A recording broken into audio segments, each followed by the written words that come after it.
cô chỉ bao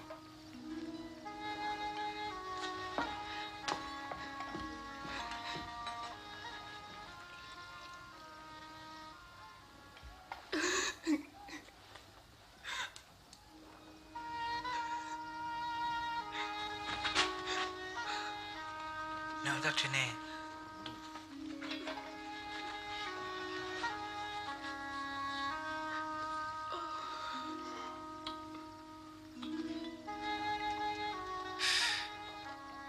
Giờ thì tôi sẽ này là tôi sẽ phải chạy vào chỗ lối tiền, nơi nhà bao tiền.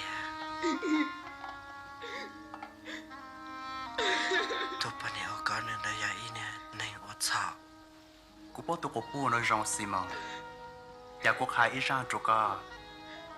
mua ở tụ chuối tụ dạng cái, ít tụ chuối chỉ bùa, ít tụ chuối chỉ giờ,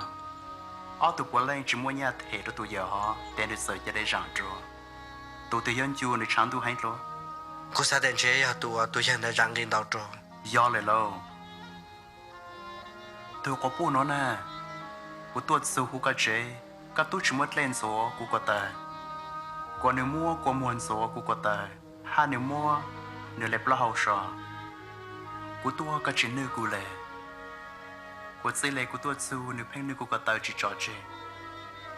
các tôi chỉ muốn cho chiếc cang lục lên của tao, còn nếu phèn muốn cho chiếc cang lâu gì của cô tao, tranh ta nếu su kể lưu,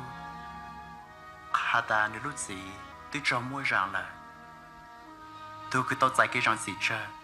dễ mua cái lúc chơi.